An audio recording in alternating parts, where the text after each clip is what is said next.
Hey YouTubers, really good news. This thing is running pretty good now. It will start and stop by the key without any issues, with no choke. It will fire up with no choke. It runs pretty good. Thing's really slow, but I will be fixing that indefinitely. But it's running really good now. I'm gonna fire it up for you in a second. I even think I got it to charge. I just got that meter there crapped out on me ever since I think what happened to it, I put too much voltage into it on the wrong setting and it fried something in it. So I got this one here. It's a Mastercraft one. It works. It's brand new. It's pretty good. I've had it for a while because I knew my red one there was going out. That red one's just a cheap Chinese one. That one's probably Chinese as well, but it's a little bit better quality. So there's only one minor issue.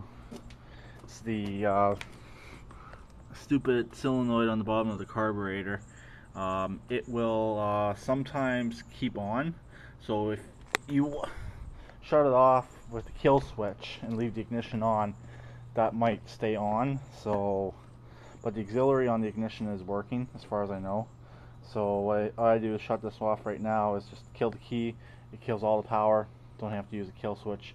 Then I know for a fact it's not going to leak gas into the cylinder. At least it shouldn't. It's the first time letting it sit with gas in it, so gotta go buy some more gas in a couple minutes. But I'm gonna fire it up, see if it will run again, and I'll show you guys. It's getting a little bit warm, but probably needs an oil change again. So let's see what happens. It'd be nice if I had the key. And then, like I said before, I'm gonna drill that dash and put the key into the dash.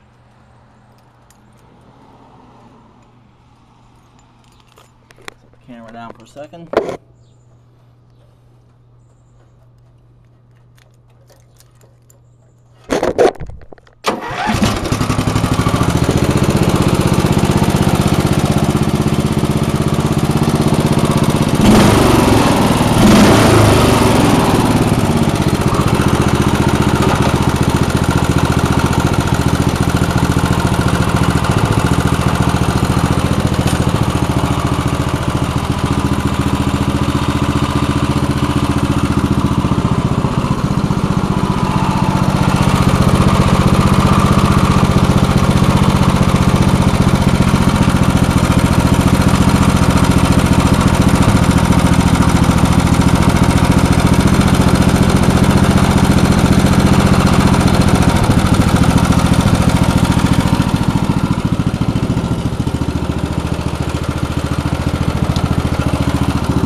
Still get stuck. So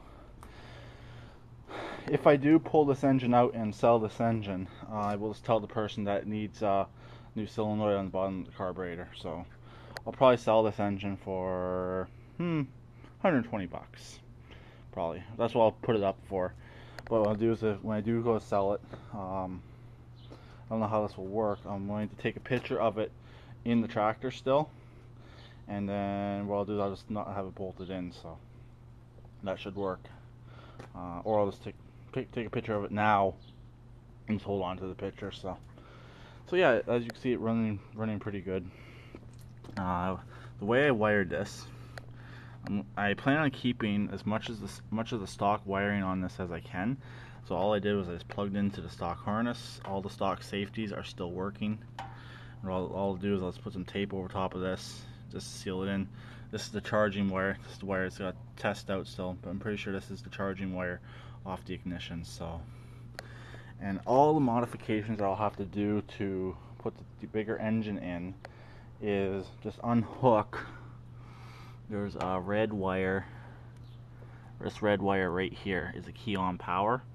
That's going to the carburetor solenoid.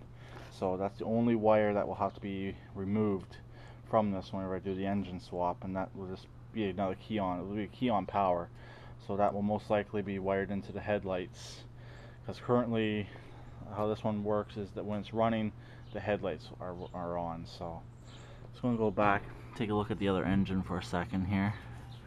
I forget if the other engine has 2 off the engine or 1 off the engine. I know it has a regulator, so let's go back and see. actually. Grab my keys. No, I'll leave them up front. So let's go back and take a peek at the other engine. I forget what it has. I think it's 2 off, and it's 1 to the tractor's harness. What's left of the tractor's harness. So, as you obviously can see, I've stripped some stuff already off of this. Yeah, it's 1 to the harness to the tractor. So it's 2 off the engine, and just a regulator. So I won't need that regulator anymore. I could probably sell it, or I'll just hold on to it. No reason not to hold on to it. So yeah, because that has that one there with this hook right into this harness on here, so won't run a regulator. Should be all right.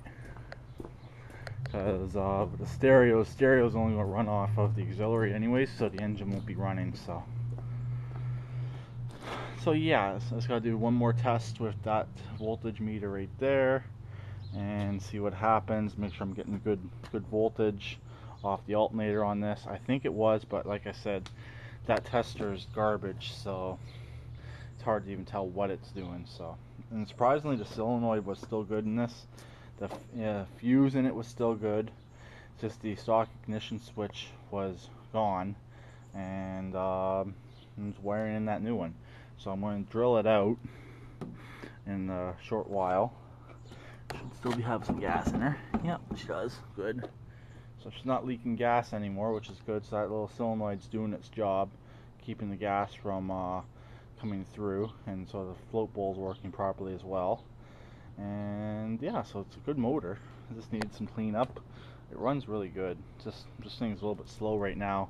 Possibly some stuff is out of alignment just from sitting. Yeah, but they're not designed for speed anyways. But it will soon be. I'm gonna look up on a few videos on the internet of how people have modified this particular style for speeds. So I know I can do the front pulley. If I do the front pulley, I don't know if that's going to be enough or not. So I'll most likely be pulling that deck off and working with the deck off, obviously, to make it a little bit easier to do the work on it. And that probably won't be till next month. But I'd like to get this all sanded down and maybe a coat of primer on it and get all the modifications done, like for the ignition, the stereo,